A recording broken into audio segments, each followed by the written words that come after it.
Hi everyone, welcome to the Teaching Kitchen here at Dave's Market and Eatery. My name is Juliana and I'm a registered dietitian with Sodexo at University Hospitals. I'm Anthony Verona, I'm the culinary director for UH with Sodexo. Welcome everybody. So in today's demo, we're going to be showing you one sweet, one savory breakfast option, both of which can be prepped ahead or be made, fresh right then and there, depending on how busy your mornings are. As a dietitian, that's something I hear all the time is that, I'm just too busy to do breakfast. So we wanted to show you something nutritious and satisfying that's not going to add a ton of time to your morning routine. So Chef Tony, take it away. All right, we're doing overnight oats and an egg bite. We're going to start with the overnight oats. What's really cool about overnight oats is they're overnight.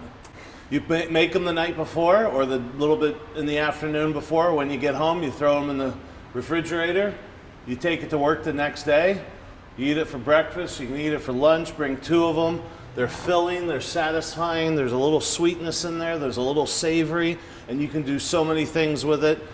The recipe today is really simple, and to be honest with you, you follow the measurements. It's 2-to-1, 2 parts liquid. Today we're using milk. You can use almond milk, you can use cashew milk, you could use rice milk, whatever you want.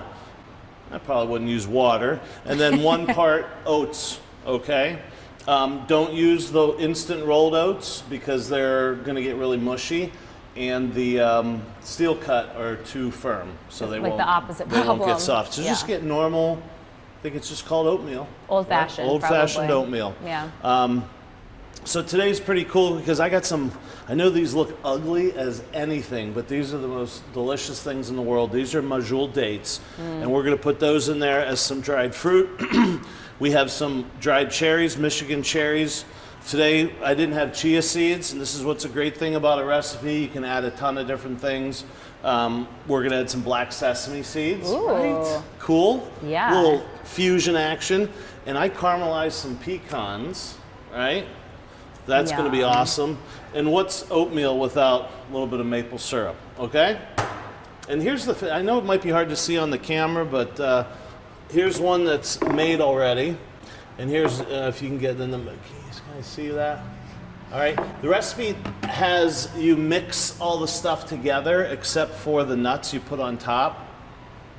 I just did a layer on top because I don't know, personally, when I eat into it, I kind of like to, a little bit with each bite. A little bit of this, a little bit of that, and it's all not mixed in. I guess I'm that guy that doesn't like my peas next to my mashed potatoes or something, So this is what we're gonna do. We have 2 mason jars, right? Obviously, if they're bigger, the proportions can be bigger, smaller, whatever. You don't need mason jars. You could use Tupperware, literally whatever glass, you got. whatever you want. So what I like to do is make it right in the container itself. You could make this in a bowl and then dump it in, but why dirty a bowl when you're just gonna do this? So the recipe calls for 1 cup. I'm actually gonna do 1 cup, but I'm gonna spread it out between both. This will expand as it absorbs the liquid, okay? So I'm gonna do a 1/2 cup there, and then a 1/2 cup here. Easy, easy. And then we're gonna put 1 cup of milk in each. I mean, you can't get easier than this, right? It's like a cooking demonstration. Yeah. No cooking. No cooking required. This is a cooking demo, but we're not cooking. We'll cook in a little bit, but it's just to show really how easy it can be. I know it's weird, but a tad bit of salt is really gonna bring it out.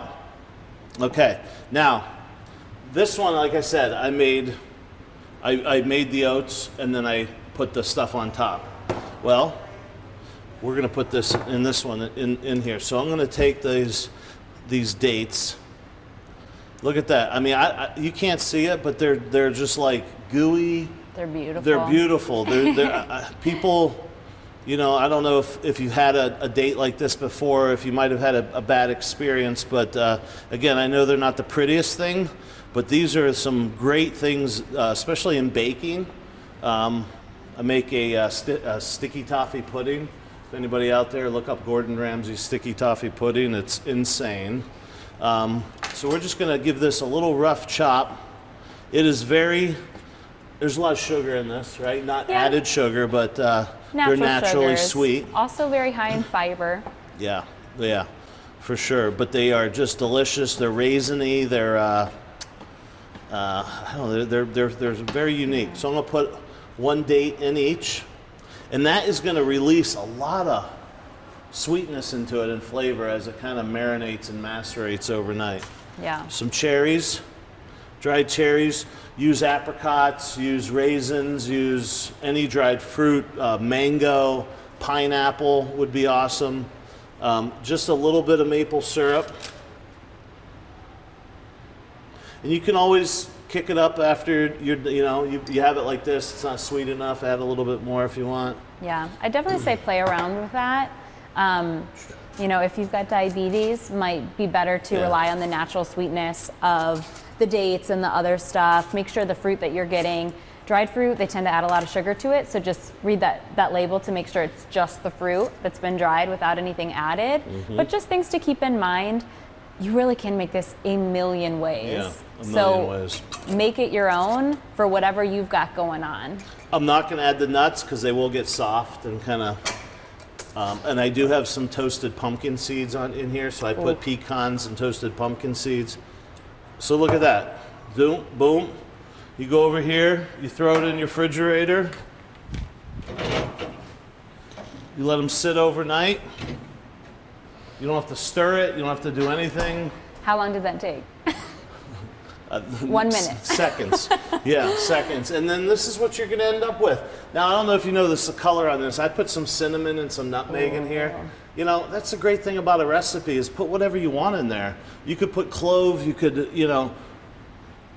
tons of different ingredients. You could put a little bit of brown sugar instead of maple syrup. You could put white sugar, any type of nuts or dried fruit. So you could leave it plain, whatever you want.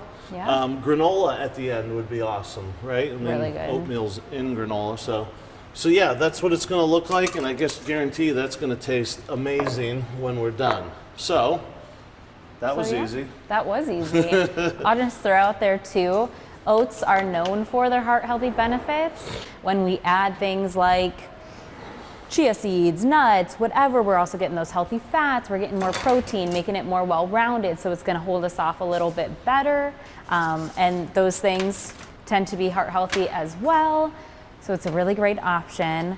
Some stuff about breakfast eating just in general. That's our first fuel for the day. So it can really set us up for a healthy eating pattern throughout the rest of the day because our hunger is a little bit better regulated. There's research that shows as well that breakfast eaters are more likely to meet the recommended daily intake for fruits and vegetables. They also tend to consume more fiber, more calcium, and less fat throughout the day. So there's definitely benefits. Hopefully with this, we inspire you to challenge yourself a little bit. If you find by lunchtime you're completely famished and you're like, oh, I wish I had time to eat something earlier, get a little creative. Yeah. Make something the night before. Take a smoothie on the go. I think, well, I won't spoil it, but we'll show you our next idea here too. That could be something good. So what are we doing here? Well, the other thing I want to say about this is it's filling, right? This fills you up. So did you say there was protein in there? So the milk and the nuts would provide the protein there. Yeah, but I tell you what, you eat that's a cup of, a half a cup of oatmeal and a cup of liquid, either almond milk or whatever. That's going to fill you up with all those nuts and the dried fruit. I'm a big guy, and that'd probably fill me up for about 10 minutes. Maybe 20. Oh, wow. Okay. All right, enough joking around. All right, we're going to make these egg bites. We're at Dave's here today down in Midtown. I bought these silicone mats here. They're available everywhere. Amazon, they're like $4. Not necessary. You can use just a muffin tin, a Teflon muffin tin. You could just use a regular aluminum muffin tin, but you might have some issues getting it out. But these are like foolproof. And I'm even going to hit it with a little bit of olive oil, but almost foolproof, real easy. The other thing we're going to do, the reason I have it in here is we're going to bake this in a water bath. What is a water bath? That's just a little bit of boiling water that we're going to pour in between the silicone mat and the aluminum pan, and that's just going to add a lot of gentle heat to it, so it doesn't get too brown. I don't know if you know, in French cuisine, an omelet, an egg omelet in the French has zero color on it. There's no color, meaning there's no brown. It's just all just, if you ever cooked an egg, you fry an egg and it gets brown around the edges. That's not I like it when it's kind of no brown. I don't know why, but that's me. But anyhow, it's not going to give it any color, even the tops when you see it. And it's just going to add a lot of delicate flavor. No, it won't be tough, because eggs can tend to be a little tough sometimes. So, all right, so we're going to do that. We're going to push this aside. I'm actually just going to take my pastry brush and prep this up. Real simple, not a lot. I'll probably get 3 or 4 muffin cells here with one minor dip of, and I'm just using extra virgin olive oil. You can use whatever you have laying around, not a big deal. And really, you probably don't even need to do that, but that's minimal. Yeah. Very minimal. So we're gonna set this aside. All right, the other cool thing about this is we're using cottage cheese, okay? You can whiz this up in a blender to make it smooth, but it's cheese, right? So no big deal to me. So I have about a cup of cottage cheese, and I think the recipe calls for 8 eggs. We'll fill this up. And I know this is a quart, so, or less than a quart, a little bit less than a quart. So that's about 8 eggs. And we're just gonna mix this up. And I'm going to add a little green onion to this, because this is a savory dish. So I'm just rough chop a little bit of green onion. And we're going to fold that right into the eggs. I'm going to show you what this looks like, because through the magic of TV, I have some already made. Okay, so let's bring this aside. We can't forget a little bit of salt and pepper in there, right? Because our eggs don't come seasoned. That'd be cool though, right? Having a chicken that has just a little bit. Look at that. What is that? Not even a quarter teaspoon. A little bit of black pepper. Mix this up. The other thing I like to do, you could bake these regular, just the eggs and the cheese, or you can kick it up a little bit. And I have some sauteed peppers and some caramelized mushrooms. It's going to add a lot of flavor and a little bit more heartiness to it. You could add bacon or sausage or whatever you want to this, but we're keeping this vegetarian today. I just sauteed this in a little olive oil, some salt and pepper. Real simple. And it's kind of minimalist. You don't want to like overload these things, right? You just want a little bit in the bottom. Just a little bit. See, I'm not going too crazy with this. Oh, I'm going to have just enough. Perfect. How'd that work out? It can be really hard to get vegetables in for breakfast. Sometimes it just doesn't seem to make sense. Yeah. But in something like this, it makes perfect sense. Yeah. And you could do these bigger ones too, of course. These just happen to be little mini jobbers here. So we're going to set that aside. And we're going to put just a little bit of cheddar cheese in here. Again, we did a party yesterday where we did everything vegan, and we bought some vegan cheese. That's you know? awesome. Yeah. If you're vegan, a little bit of vegan cheese is fine, or no cheese at all. I know we have the cottage cheese in there. But remember, that putting straight eggs in here probably isn't the greatest idea, because you need a little bit. This is almost like making a crustless quiche, right? Okay, I was going to ask, the cottage cheese serves more Like purpose than just flavor, Yeah, right? Yeah. like some milk in there. Like if you're making a quiche or something like a flan or something, you just don't want to put straight eggs, because then it's just going to be an egg. You want a little bit of, because you know cottage cheese has that whey and milk floating around in it too. So the cottage cheese sinks to the bottom. So we're just going to fill these up. You'll notice that as this sits, they're kind of settling, and they're kind of going in between the vegetables there. You want to preheat your oven to 350 degrees. And then you also want to bring a pan of water to a boil, which I already did, and then I shut it off. You don't want to put cold water in this water bath, because then by the time the water gets up to the temperature of the oven, it'll kind of overcook your eggs, and it'll just take too long to cook. So you want to make sure you have boiling water or almost boiling water when you pour this into your. And the other trick is, I'll show you here in a minute. That looks good. I like to kind of get the egg off the sides here just to clean it up a little bit. So you can imagine if I put the water in now and tried to move it, it might go everywhere. So what I like to do is open the oven, bring my water to it as it's just sitting on the edge. I know you can't see it.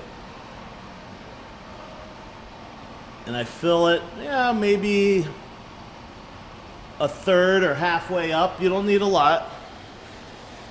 Push that in, and we're gonna give that, it's hard to say depending on your oven, but you wanna make sure that when you jiggle it, it's like a pumpkin pie. If you ever made pumpkin pie, you jiggle it and it just slightly jiggles. That's good because it is gonna do what they call carryover cooking, where the residual heat from the water and you pull it out, it's gonna continue cooking. The other thing you can do is just take a little paring knife, put it in the middle, and if you see any liquid, it needs to go a little bit longer, okay? All right, I have some made. You could serve it like this. You could do this as a, I mean, we're saying breakfast, but this would be a great brunch idea, a light lunch idea, and I'm kind of going that route right now. So I'm gonna take a little bit of lettuce, because you need something there, right? You just can't put, you know, a little bit of lime juice. That's what I had laying around. We got another cooking demonstration coming up later, and I had some limes laying around. I'm gonna drizzle some olive oil on here. And then I'm gonna hit it with just a tad bit of salt and pepper. And I got some tongs here. We're gonna toss this around. So Chef Tony, tell me, if we were gonna freeze these eggs Okay. and reheat them for morning breakfast one day, any considerations? I would, first I would wrap them real good. Okay. Some sort of wrap. You know, if you just put them in a Tupperware pan container with the air in there, It's not gonna be good. it might, yeah. Okay. Personally, I don't like to freeze saran wrap on my food. Yeah. I don't know, whatever reason, but so wrap it real tight. Maybe it's those freezer bags. I think Okay. those are safe. You know, try to get all the air out, freeze them, and a month. Eat them within a month. Okay. You know. Yeah. But they should work great. Pop them in the mic. Yeah. No problems. Something nice and quick. Yeah. So this is all I'm going to do here is just put a little bit of lettuce down here. I mean, you guys seen my videos. I just can't put food on a plate, right? I got to do something with it, right? Well, yeah, that's what we love about you. You always make it pretty. And the other thing about this is going to be so easy. Look at this. Look how easy those pop out. And look at the color on the wow. outside. It's not, you know, some people like it really caramelized, but there's no caramelization on it. It's more of a lighter, custardy type of thing going on. And you can see all throughout it Yeah. is the vegetables, the cheese, Yep, every yep. bite is going to be so flavorful. The other thing I would, you know, it's not in the recipe, but if you put like a pico de gallo on top of this or something, like chopped onion, a little bit of cilantro, some tomato, that one stuck a little bit, it would be awesome. Yeah. The other thing, you know, if you just mix up some herbs with some olive oil and a little bit of sherry vinegar, throw that on there, whatever you want. But that's, to me, that's pretty good, right? I think so. Overnight oats, little egg bites with some caramelized mushrooms and peppers. I don't think you can go wrong. Yeah, everybody has to go out and try Starbucks egg bites and then try these ones and then call us and tell us what you think. Egg bites? They're really popular right Are they now. good? I never had one. I've never had them either. So this is kind of our take, our dupe, if you will. But I'd be curious to know if they stack up. And one thing too, before we go, I did just want to add eggs. The controversy of eggs. I couldn't not address it, just because over the years, you know, first we're told eggs are horrible for us, then we're told they're the best thing for us, and then we're just confused, and you read things in the media and you get mixed messages about eggs. So I did just want to address that really quick. Something to keep in mind about a lot of the research regarding eggs, but a lot of nutrition research in general, you have to be really careful, because much of the research that we have on eggs and cholesterol specifically is actually funded by the egg industry. So that's tough. Yeah. So that's tough. So what we do know, bottom line, yes, eggs can't contain cholesterol. They do. They contain dietary cholesterol. And long ago, you know, we were super concerned about that and its effects on our blood cholesterol. It still affects it. It does. But not as much as we once thought. Our fat intake, our sugar intake, those play more of a role in our blood cholesterol. So, that being said, there's still so many good things about eggs. They're protein, they've got choline, vitamin A, biotin, a lot of amazing things. But just remember, this is the most dietitian thing I could ever say, but it's all about moderation. There's no perfect food. There's no one perfect food. It's a little bit of everything. You don't want to go eating eggs all day long, just like you don't want to go eating just kale all day long. You need different nutrients from different foods. So don't be afraid of eggs, but don't also think that they're going to solve all your problems. And how it's versatile balance. are they? They're you so put versatile. Eggs in everything. Yes. From baking to quiche to, I mean, they're Yes. such an awesome ingredient. And this is quick. It's protein. You can take it on the go. There's so many benefits to this. So don't get too hung up in everything that you read. Just know they can be a part of a healthy diet. So we hope that you'll try this. We hope you'll try this, and watch our videos in the future. Yeah, next month. Yes, Thanks for you. joining us.